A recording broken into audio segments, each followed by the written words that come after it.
This podcast is brought to you in conjunction with hustro.com, a leading construction management software tool. And literally all we do is we do the consultation, what do you want done to your hair? And then when we start having that haircut process starts, we'll say to them, so do you know about Barber Collective? Do you know what we do? And 99% of the time they'll say, no, we don't know what's going on. Or they might say, oh, we've heard it's a mental health thing. And we just explain to them that what we are, what we do. We're here to create a safe space. All our barbers are trained in mental health conversations. We're not doctors, we're not therapists, but we're here to have a safe conversation about it and know about any resources and techniques that may be able to help. Hello, everybody. Gavin Coyle. I'm the Gaffer back again.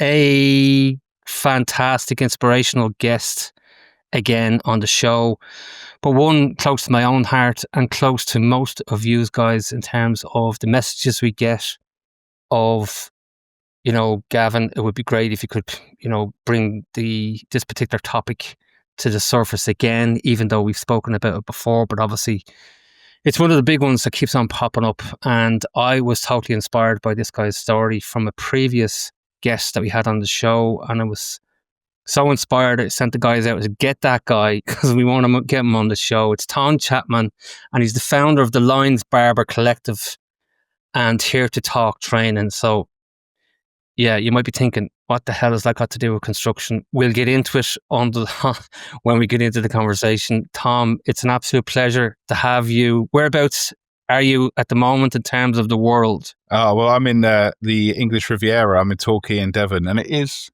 reasonably sunny. So, we've got palm trees. It's not quite tropic weather, but best we're going to get. Brilliant. So would you class yourself as a hairdresser or a barber? I mean, I started off in Tony and Guy, so I was a hairdresser to start off with. All the girls never wanted to do the lads' hair when they came in because they just, I don't know whether it was the lack of skills or whatever, but I used to cut all my mates' hair. So all the lads ended up in my chair in Tony and Guy. So I ended up going more down that direction. It's more fun hanging out with the lads anyway, I found, than cutting the women's hair. Yeah. And whereabouts then in terms of your career with Tony and Guy? How long did you stay with them? Like, it seems like you went up as a directorship and stuff like that, was it? Yeah, well, I was with Tony and Guy for a while. I'll tell you, it's quite funny actually. I did my A levels. I didn't know what I wanted to do. I was going to go to uni. I was going to study ancient history and Egyptology, and but all that time I used to cut my own hair. I used to dye every colour under the sun until it was so dead I had to shave it off and start again, And when I was going to go to uni, my mum said to me, what are you doing going to uni? You're not going to be Indiana Jones. Give it a rest for the ancient history stuff. Why don't you do hairdressing? You love doing hair. You love doing your mate's hair. And it never even occurred to me. But I went out and did it in the end. And all my tutors at A level were all disappointed in me because I wasn't going to university. And then when I got to Tony and Guy, all the girls there were sort of confused that I hadn't gone to university. I wish I'd worked hard to go to university. And a lot of my mates thought I was gay because we're talking 20 odd years ago now, because I was going as a straight male going into hairdressing, must be gay. A lot of my mates were in construction. And I think they very quickly realised that the fact that I was inside in the warm whilst they were out in the winter, and they all used to come and meet me from work. I don't know why. All those girls used to come and meet me. Oh, come and meet you from work, Tom. Like, yeah, all right, yeah. Really coming to see me. So I used to hang around. So I think they realised quite quickly I had it quite easy in there.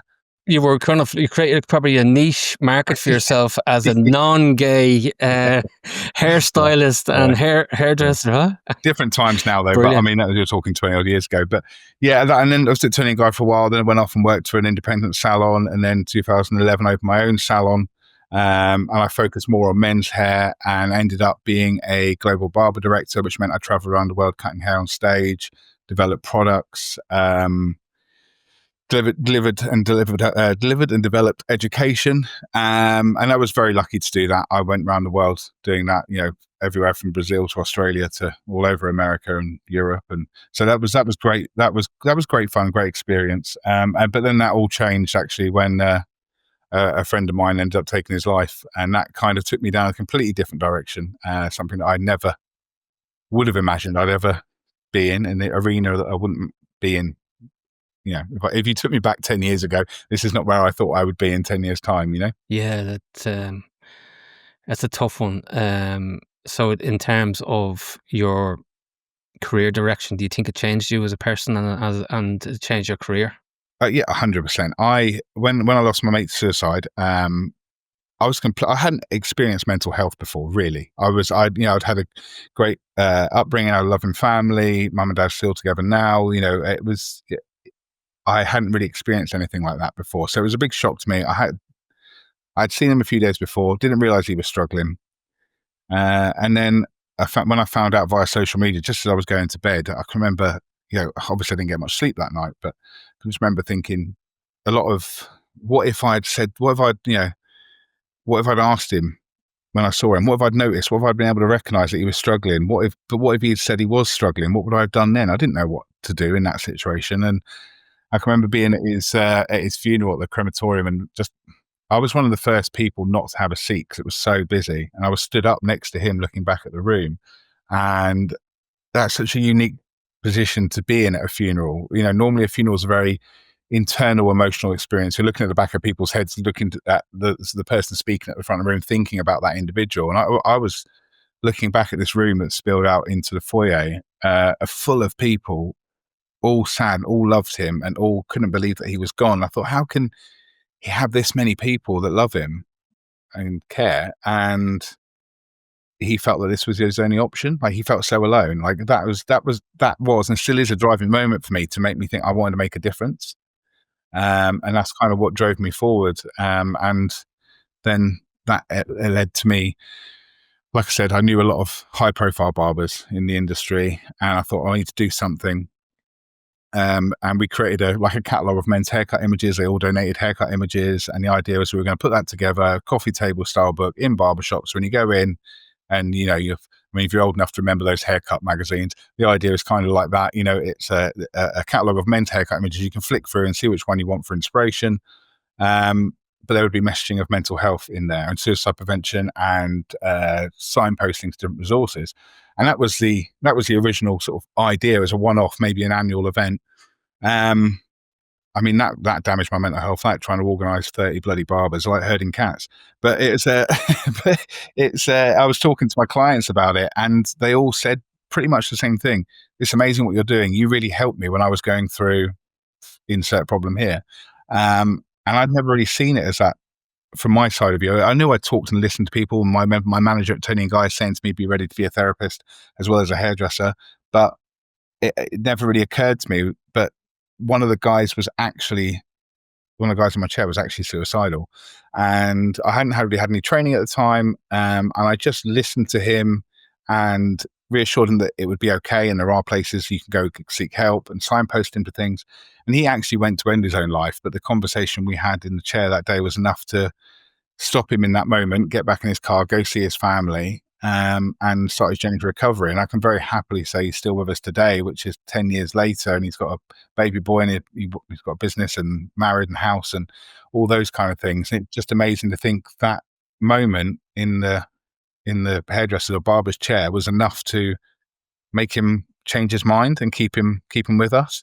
And that's when I thought, maybe there's something in this. How many other barbers and hairdressers are having these conversations daily and not realizing the impact or value of what they do? Yeah, I think as you're talking there, what I'm thinking of is you're like a Trojan horse that can get into the construction industry in a discreet but in the right reasons, for the model that we're looking for, is that you want somebody that's, can talk to people without sort of can disarm them into a relaxed, safe environment.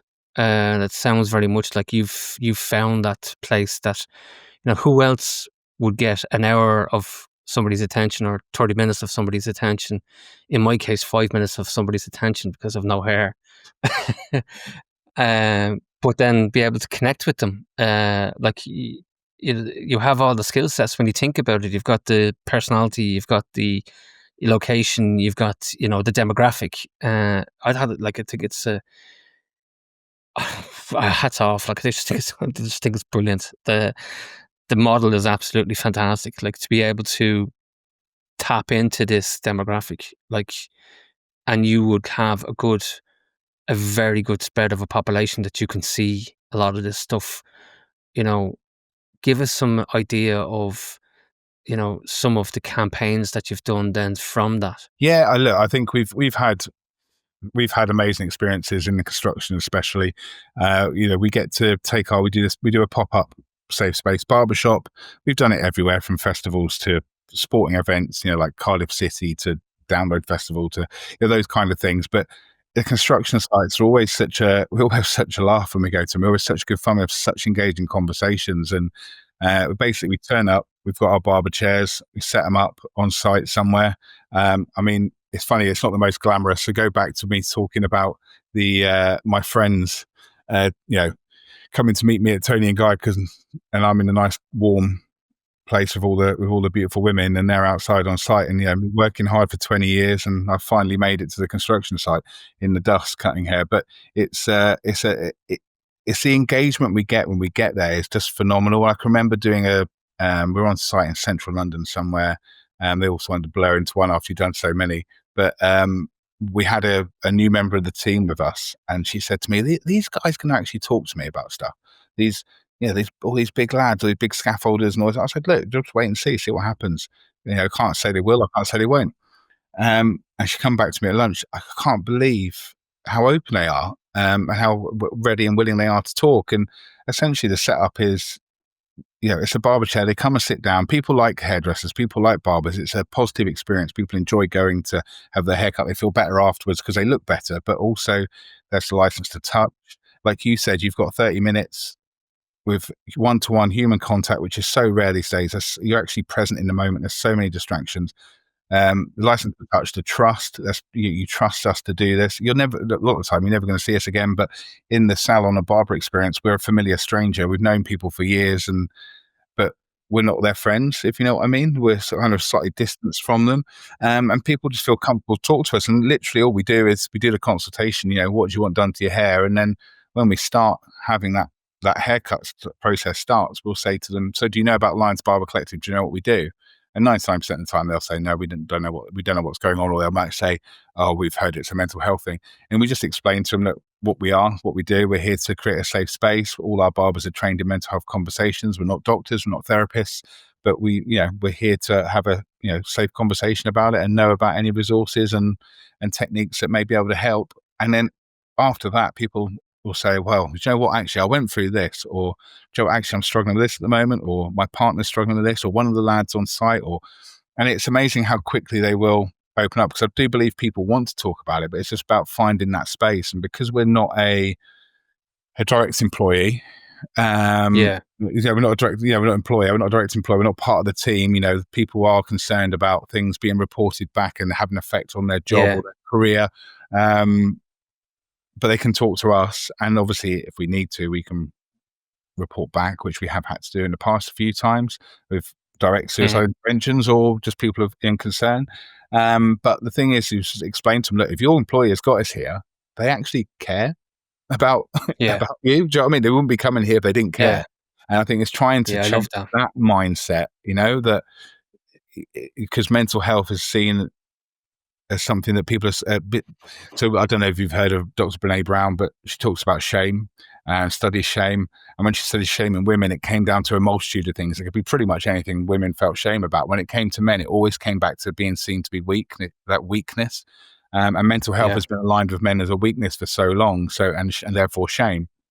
So to reassure them that it's not shameful, it's not a weakness, and your employee cares about you, because why else would we be here?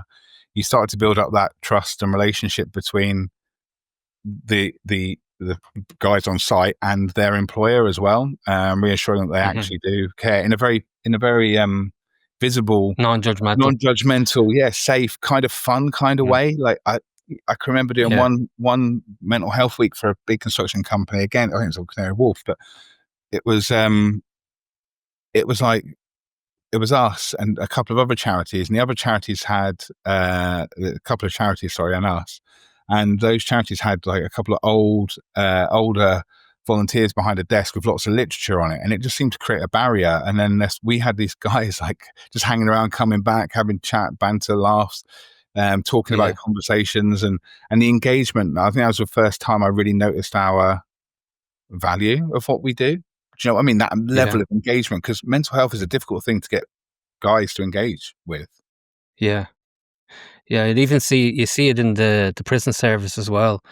That the barber shop within the prison service, or the barber within the prison service, seems to be the chief sort of mediator, or the chief sort of go-to person to offload your problems. But at the same time, it's kind of the vanity side of things is there as well, that you're getting somebody to feel good about themselves. Exactly that. And look, if you look good, you feel good, right? That does go a long way. That human touch as well, the intimacy of touching, like there's not much human touch anymore, less and less as time goes on. Really, I feel we're probably less connected than we ever been, even though we feel like we're more connected because of things like the internet and our phones. And I think male to male contact is even rarer again. So there's not many people that you would let touch your hand, neck, face. Do you know what I mean? But I'm a complete stranger. You sit in a chair facing away from me, and you trust me to wave a pair of very sharp scissors around your head. And it's wild, really, when you think about it. But there's that huge trust there, and it's a positive experience. Talking about something that is often very cold and clinical, and it's seen as quite negative and scary. So to have that carrot on the end of the stick of the haircut for the conversation about mental health is amazing. And plus, they're also a bit of a captive audience. Once you got that gown on them, they can't. They're not going anywhere. But I was actually thinking about that earlier on in this conversation. It's very rarely you see people taking out a mobile phone and sort of while they're getting their hair cut. Because I think from a male point of view, I don't know about females, but from a male point of view, you look across, you go, "What an absolute." If you see someone on the phone, because it is disrespectful. I don't know about you, but have you had experiences of people just being this sort of the loud, brash, I remember the guy with the big phone going down the streets and the kid. Yeah, I remember that sketch. Yeah, it's one of those things, isn't it? It's everyone's individual. We have lots of experiences with stuff, but I think majority, 99% of the time, we've got people that sit in the chair, they're engaged. It's difficult for people to be on their phone because you've got to keep their head upright to cut their hair. You're cutting around their ears, so it kind of limits that, which is a good thing. Again, it's not very often that you're not on your phone, or you're not on a device of some shape or form, or you're not being distracted by 3 or 4 different things at the same time, whether it's someone asking you to do something at work, or an email coming in, a WhatsApp, a Instagram, a LinkedIn, whatever. Yeah, it's a constant barrage of information, and also people need you all the time, and to have to shut off for that for 20, 30, 40 minutes and have a conversation, it's amazing. And also, I think it was Samaritans that did the study originally, but men are better at talking whilst doing something else. And that's why these things like having a haircut, going for a walk, doing, if you ever go on a drive with somebody, go on a road trip, you always have great conversations. You're not, there's this whole thing of, if we're talking to your kid, like, look at me when you're listening to me. I need to know that you're listening to me by you're looking at me. And actually eye contact is a great way of letting someone know you are listening, but you don't have to be, side by side is actually more effective. Eye contact can be quite confrontational. Sitting across a desk at somebody and asking them, so what's going on with you? Is everything okay? How are you feeling?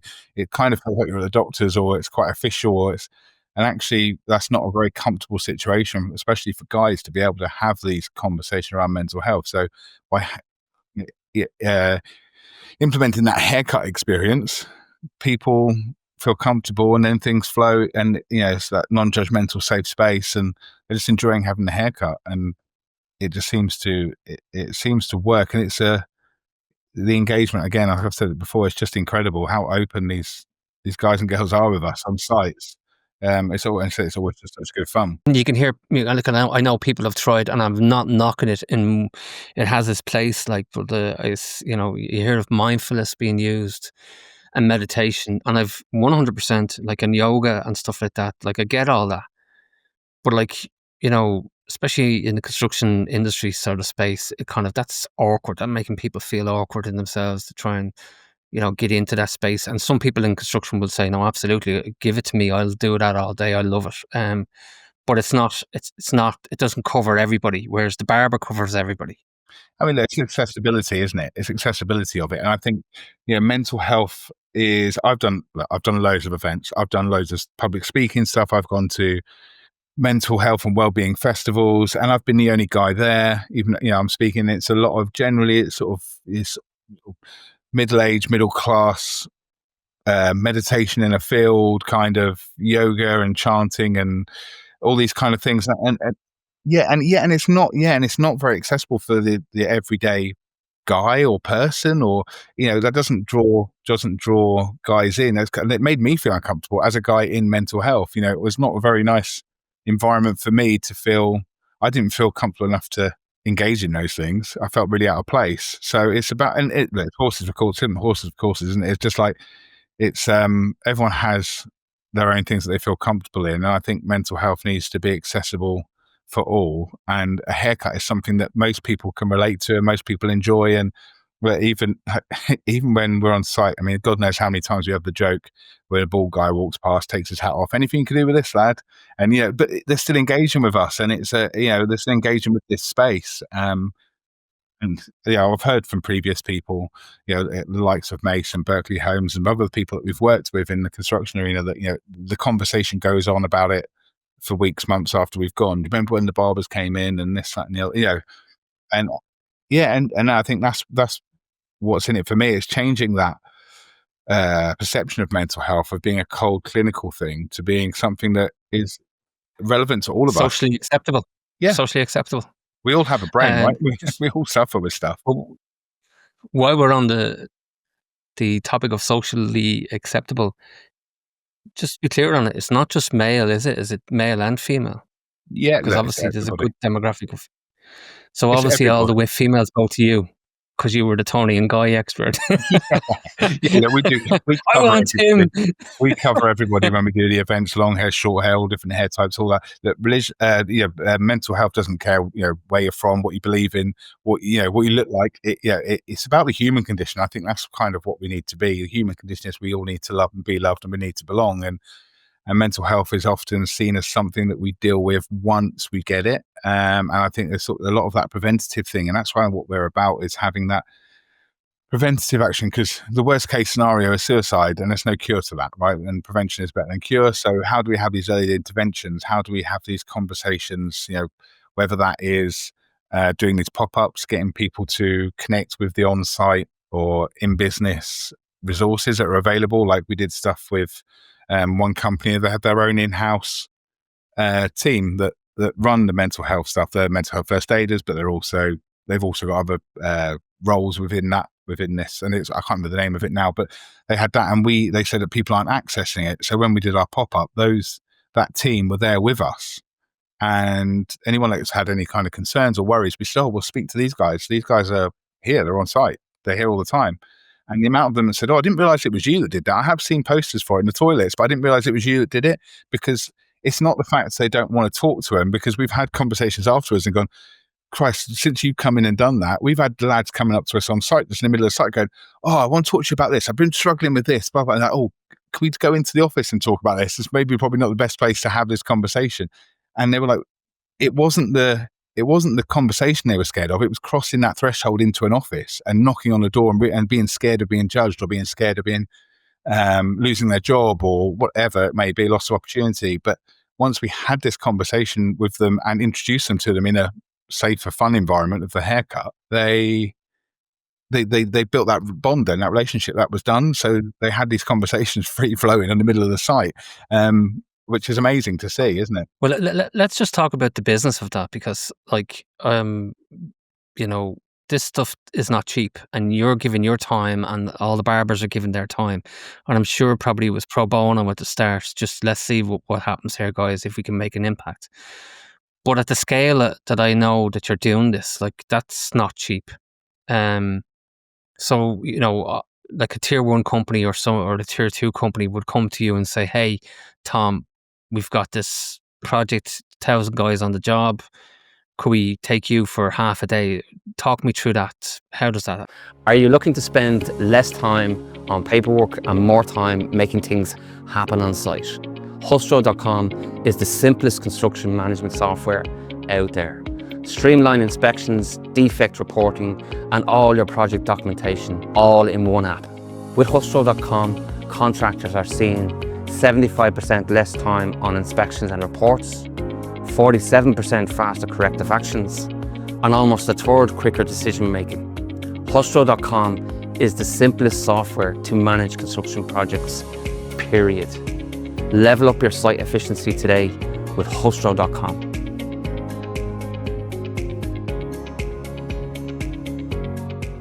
How does that Yeah, work? so look, we were the little bit of a brief history of the Lions Barber Collective and where we are today. It started off in 2015 with that original idea I mentioned earlier. It kind of grew into a charity. It was the last week of 2017, I think we became a charity. That charity grew, but through, I think, the post-COVID world, lack of funding, and it got very difficult.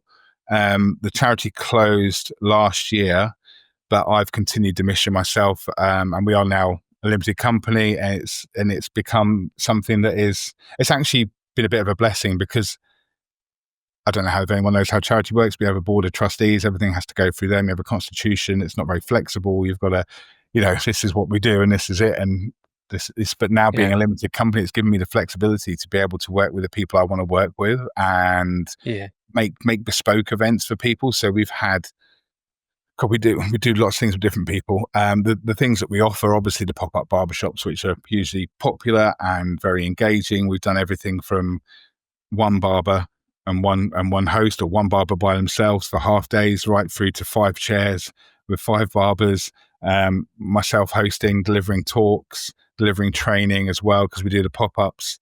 We also deliver the training, the HereToTalk Training, which has just been launched online last week, 2 weeks ago. So people can do it remotely. Very good website. Oh, thank you. The idea is to be able to start conversations, right, in safe spaces. So however that we can make that work, we can make bespoke events for people, no matter what size they are.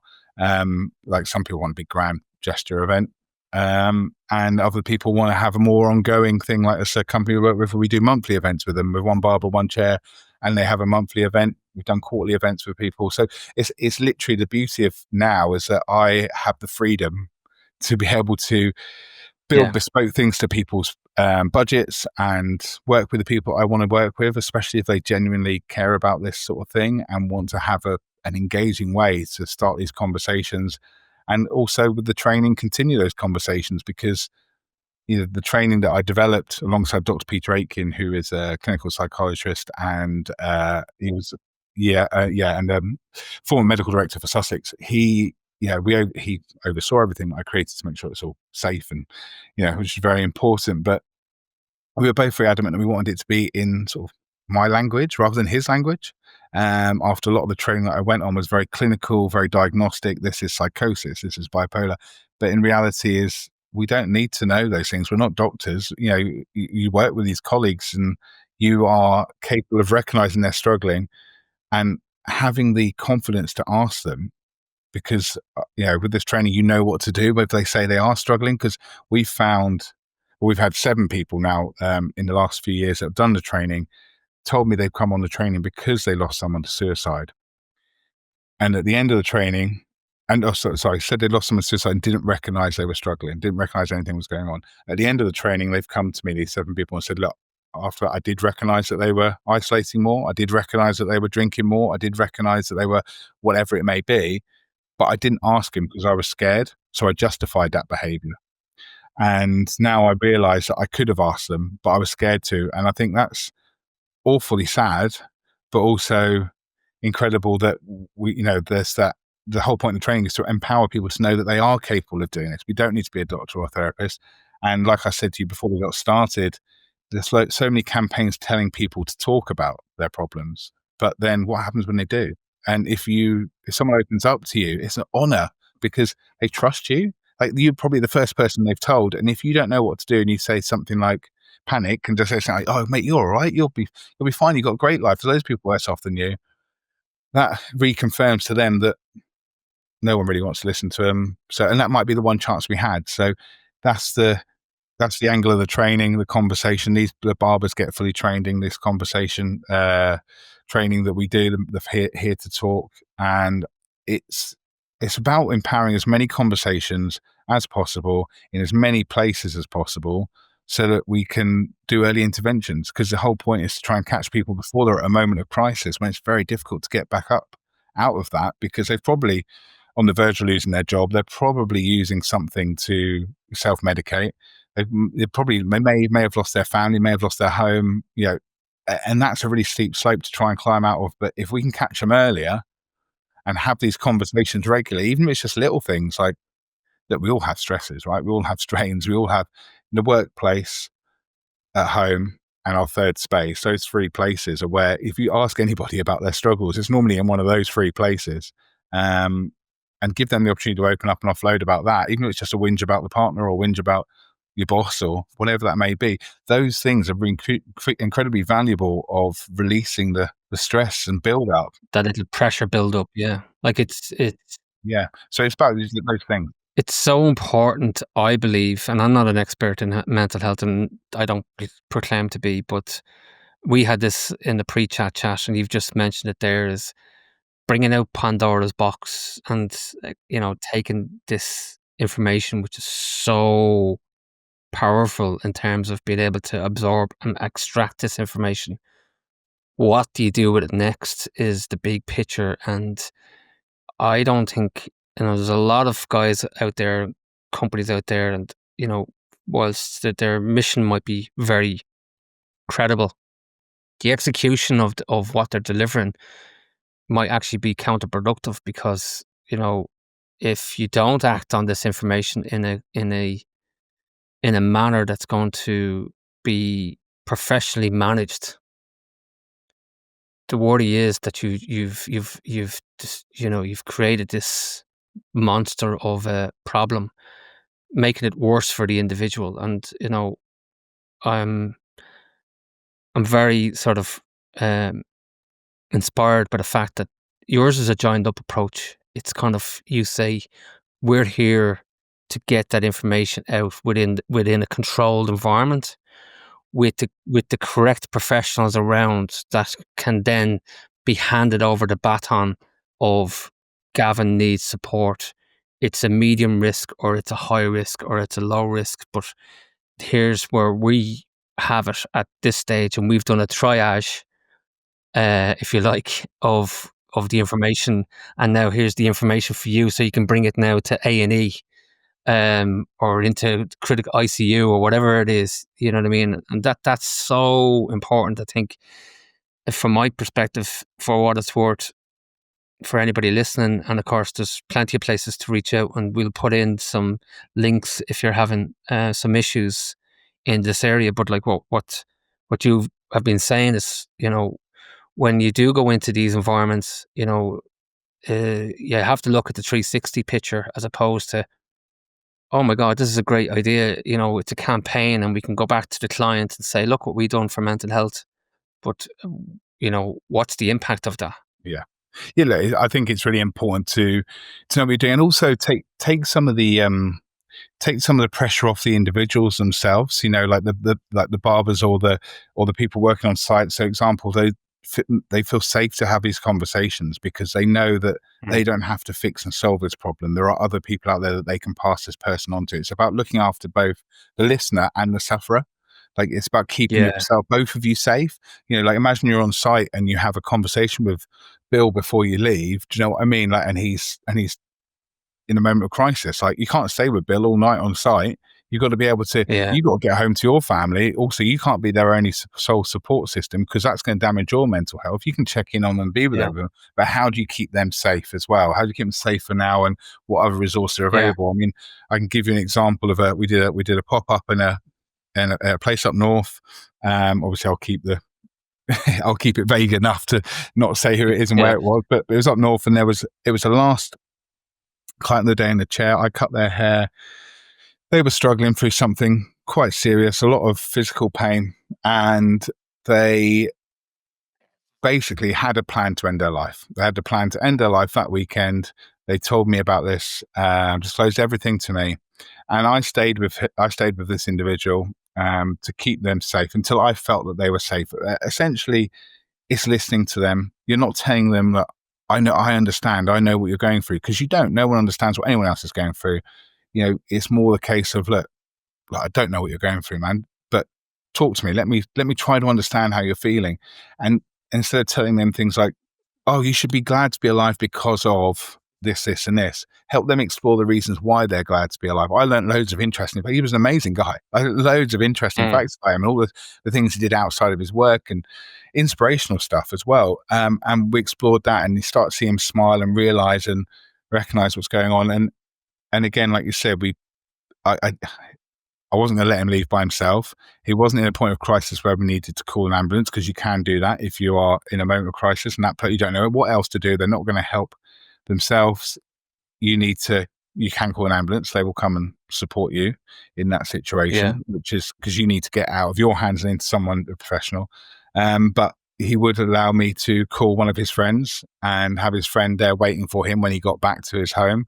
And I was happy to let him leave at that point, at which point we then spoke to the occupational therapist, reported everything back, let them know what was going on, informed the guy that we had spoken to them, and they managed to keep him safe. And this was a while ago, and when we went back to that place, he was still there, and he was being seen. So that is the breakdown in a nutshell way of that's the most extreme case. It's the most extreme case. But with the training, we work on the 4 pillars: recognize the signs that someone's struggling.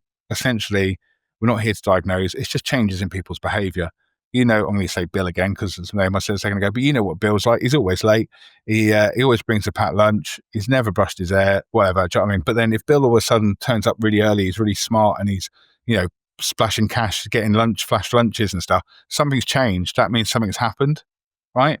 And it's out of ordinary behavior. And then you ask him a question. I've noticed you're splashing the cash a bit. Is everything all right, Bill? It could be simple as that. And you start to build from that. And then the really important bit is realizing you don't need to fix it. It's listening well with empathy without judgment. Don't keep butting in. Don't tell them how they feel. Don't try and offer solutions too quickly. Let them tell you the story. Give them that space. And it's amazing that we don't like silences. We find them very awkward. But a lot of the time people are trying to verbalize what they've got going on in their head, and it can be difficult, especially if it's a difficult subject. But if you stay quiet, that person will tell you more and open up more. And then it's basically repeating those. Whilst you're listening, you're recognizing more signs, you're asking more questions, you repeat the listening. And then the last pillar is help. How do we help this person find the help they need? What is the relevant resource we can send them to? Is it a simple case of the conversation was enough? Sometimes it is. You don't need to do any more. Other times it can be a moment of crisis, call an ambulance. Some other times it can be great resources like hubofhope.co.uk or mypickle.org or Samaritans or Papyrus, and there's a lot of them, and that can be enough. That can literally be enough. But it's not about turning people into doctors or therapists, but having these conversations, early interventions, giving people confidence to engage in this conversation and start it without fearing the worst, and knowing that they know what to do worst case scenario, keeping both them and the listeners and the sufferer safe. And I was actually having a conversation with a taxi driver about this podcast that was coming up, and I was explaining about yourself, and he thought it was a fantastic initiative, which obviously turns out now it's a business, and the best of luck with it. But one of the things we got on talking about was health and fitness, and how there's so many people that you come across within, say for example, like running or triathlons or swimming and stuff like that, where your thoughts are to yourself, where you can go out for like a 3K run and stuff like that. And there's so many sufferers that have mental health issues, but use sport as a medium to sort of bring their headspace out of negative zones into a positive environment where they're within their own thoughts, that are in like a safe environment, and that they're obviously making themselves feel better because they look better, because they're doing this sporting activity and stuff like that. And I think, again, I'm not an expert, but I do believe that and having an outlet, having some form of a way that you can sort of detract yourself from the negative situation and put yourself into a positive environment, probably doesn't get enough spoken about either. Like, some might say these most people that are into running are running away from something, and it's there might be an element of truth in it, but if you're listening to the podcast health and fitness is a great way to sort of release that valve as well. Maybe you might give some narrative on that, Tom. Yeah, look, I mean, I have had a very rough 2 years myself. I'll put my hand up and say I've struggled. I had suicidal ideology. I never actually thought I was going to actually do it, but there were points where I thought I can't go on with this. I've been through, obviously, the closure of the charity was something that I started up and was very close. I thought all this I've worked for the last 9 years is gone. I went through a divorce, didn't know I was going to keep my house, didn't know, I see my kids half the time now, all those kind of things. And if it wasn't for the gym, I don't think I'd still be here now. I've, in the last 2.5, 3 years, I have lost about 10 stone now. I put on a lot of weight when I was unhappy in the marriage, a lot of work pressures with the charity, traveling around the country, talking about mental health, hotel to hotel by myself, a lot of, like I say, isolation by yourself. And that was, it's a big struggle and a lot of pressures. And, the gym, like 2.5, 3 years ago now, I just said, oh, this enough is enough. I need to look after myself, my boys, and, talking about mental health, I need to get my mental health into great case. And like I said, with the charity closing down, look, in retrospect now, I probably have the best work-life balance I've ever had. I have the freedom and flexibility to do my work, and something that I'm very passionate about I believe is my mission with helping people through the vehicle of the Barber Collective and HereToTalk Training and making a difference in saving lives. That is really important to me, but I'm also able to be with my kids when I have them for the week. I have at 3:30 when I pick them up from school. I don't do any more work in the evening. I put it down and I pick it up when they've gone to work, when they've gone to school, and the next day, and then I make up for it and travel when I haven't got the boys. So this week is going to be very busy with events and emails and things like this, and that's great. I have that, that ability to balance that now. But the exercise is such a great way. Look, the 5 steps to well-being are connect with others, be physically active, learn new skills, give to others, and be present. So they're the 5 things that we need to do regularly to look after our well-being. And those 5 things are completely different for everybody. Like being physically active for me is, I love going for walks. I love going to the gym, lifting weights. That's my thing. Like you talked about running. I hate running. Like if someone said to me, look, go for a run, it's really good for your mental health, I might set the alarm for a Saturday morning, and then I'd dread it all week. The alarm would go off. I probably wouldn't go, let's face it. And then, especially if it was raining or something, any excuse. And then I'd feel bad for not going. That's not going to be good for my mental health. But I get up and go to the gym, especially I had a situation a couple of weeks ago when my boys left and one of them was really sad to leave. And it was heartbreaking. And there would have been a point where I would have gone out in town and gone on beers and what have you. And I would have felt rough the next day. But I went to the gym instead. I said, well, I'm going to go to the gym. And I got that out of me. And I went to the cinema by myself and watched a film and came home at an early night and woke up Sunday morning feeling refreshed and much better for it. So, the coping mechanisms out there, some are healthy, some aren't healthy, and some of them can lead down certain paths. And I think I've tried them all. But for me, exercise is a great way of releasing endorphins. I think when you talked about it mentally, but also physically, when you start to look good as well, you feel more confident in yourself. And I just got back from the first holiday I've had with friends since I was 18, and just 4 days away in the sun, and I felt comfortable taking my shirt off by the pool and jumping. And it was such a nice feeling to be able to sit there and by no means am I sort of Greek god chiseled, but I've got rid of 10 stone. Do you know what I mean? So it's an amazing feeling, that as well. Well, thank you very much for sharing and being vulnerable with us on that, Tom, because it says a lot about you as well. But what comes across about you is you are obviously an empath. And I was going to ask you that question as you were talking earlier on, is how do you protect yourself from all of these stories and I've seen it in the past. My wife, and as a side note, works as a medium, and she that's one big thing that she works on, that she had worked on before she started practicing. That was like, how do you shut down and protect yourself, and how do you sort of cleanse yourself from this information? Because it's very admirable to be helping people, but like to absorb that information is a big, heavy sack to carry. It's huge, isn't it? It's about resilience, building up resilience. I think over the years working in the hair industry, you have so many conversations that you try not to hold on to the next, because you're talking to the next person, but that can build up, obviously, especially if it's the repetitive conversations around these kind of things, right? And I feel like this has been a roller coaster for me since doing the Barber Collective. In the hair salon, I got up every day, went to cut hair, knew exactly what was coming in.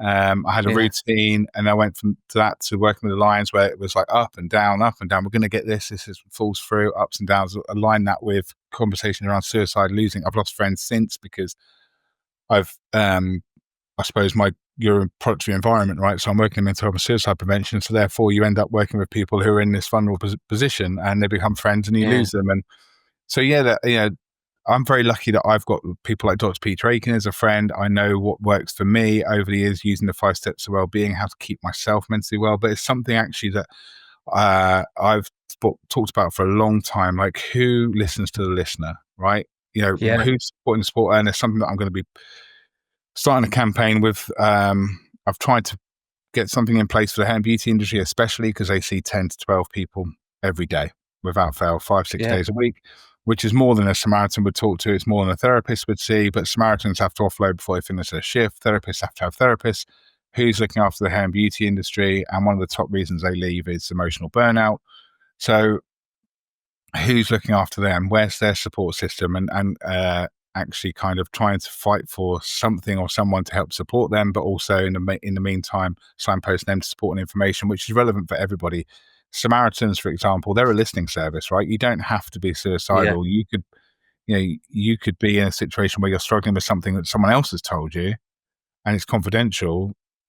No one's in danger, so you can't really tell anyone else, but you can offload to Samaritans. So I think it's something that everybody should know, that you find out what's right for you. It could be therapy, it could be simple as calling Samaritans, it could be sport, it could be whatever it is for you. It's very individualized. And those 5 steps of well-being, which you can look up online, and kind of self-prescribe your own. It's part of our training. We do it in our training as well, but you can kind of self-prescribe your own things that fit into that. And they're those things you need to do to help keep you resilient, to keep you mentally well. But I do think, that is very important.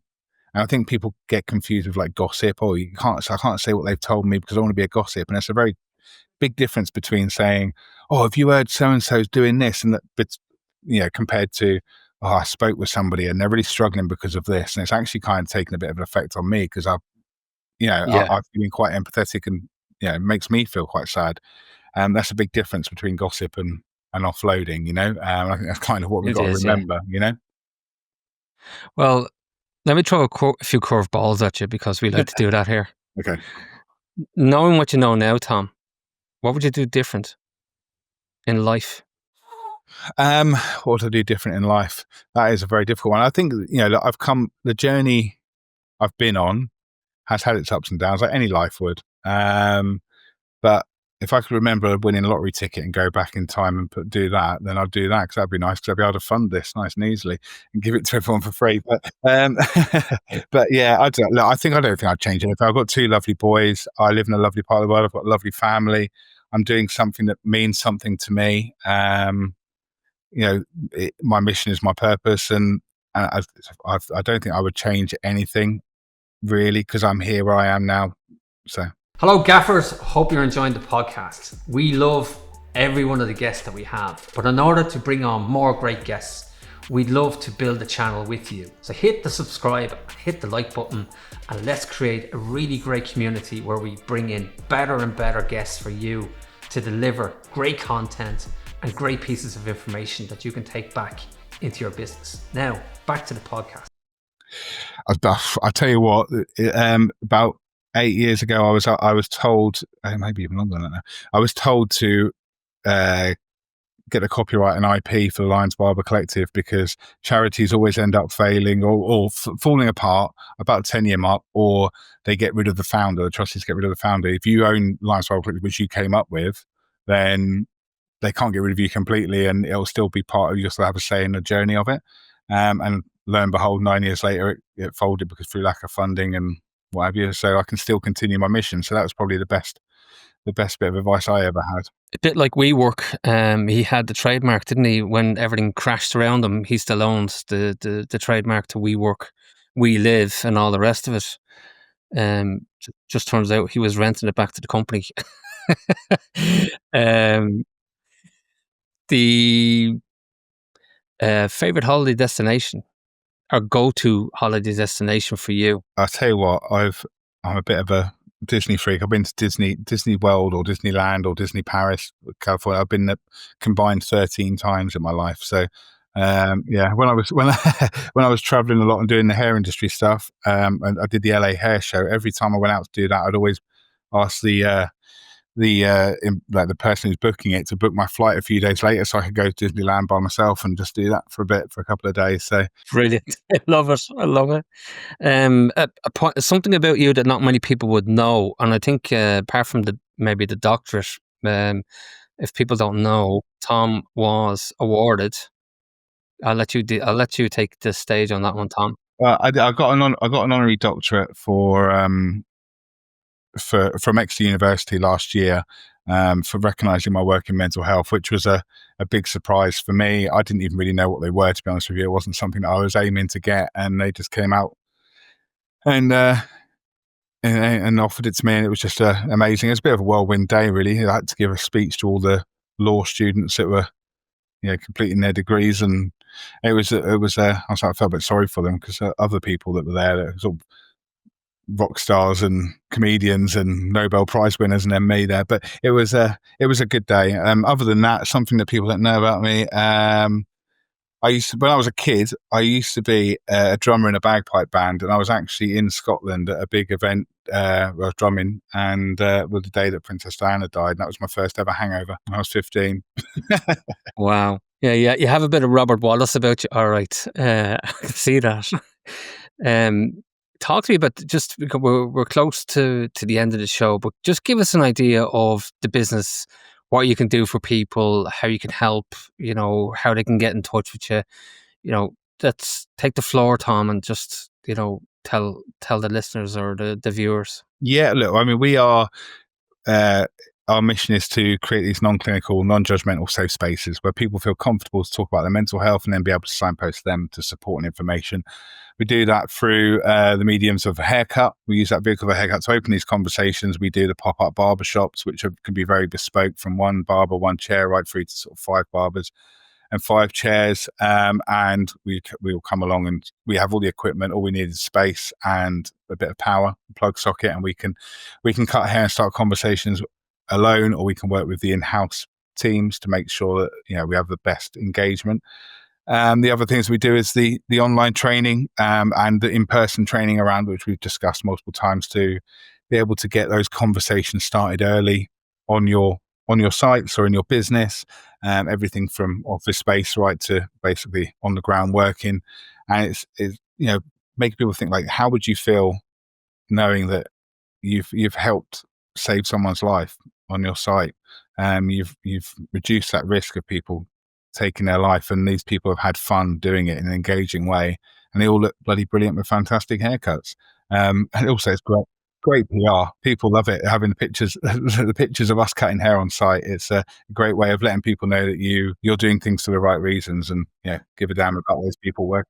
It's HereToTalkTraining.com. So HereToTalkTraining.com. Yeah, that's it. And you can find us on social media as well. I mean, I'm on LinkedIn, Tom Chapman on LLD. You'll find me on there. And then like Instagram is probably the one we use the most for Lions Barber Collective and HereToTalk MH. And you'll find me if you want us to come to me directly, Tom Chapman _hair, I think I am. And if you want to fire us an email, it's all on the website. You can get in contact. There's a contact sheet on there, and we'll be able to have a call, have some time together, work out if what we're doing is right for you and how we can make it work and have a positive impact and save lives where you are. It's an absolute inspiration. I highly commend you for everything that you've done, and thanks for sharing the vulnerability of your own mental health issues. Your friend, obviously, that sadly passed away, and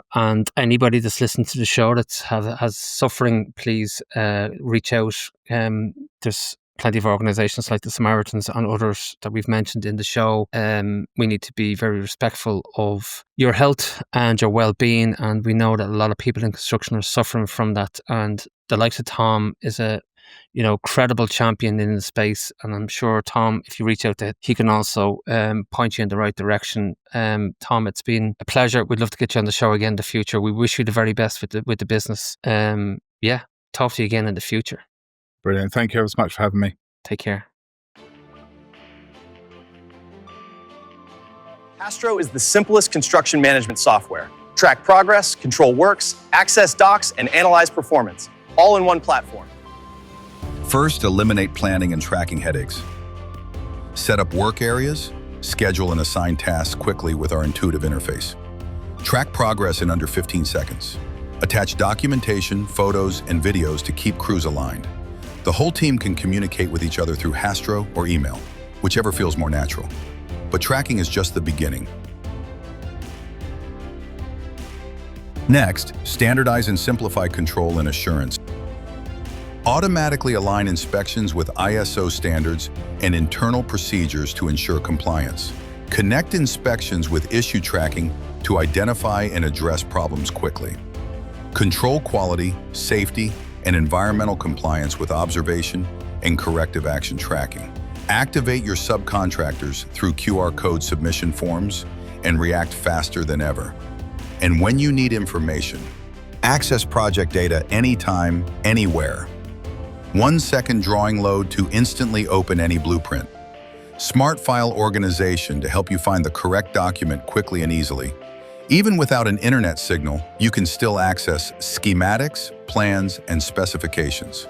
This multi-device power and our Astro Cloud Drive keep you coordinated everywhere. Now, here's where it gets powerful. You can transform your project's data into results. Turn issues into actions with instant insights that spot critical problems before they escalate. Create custom reports in PDF, Excel, or CSV format. Start testing Astro for free today.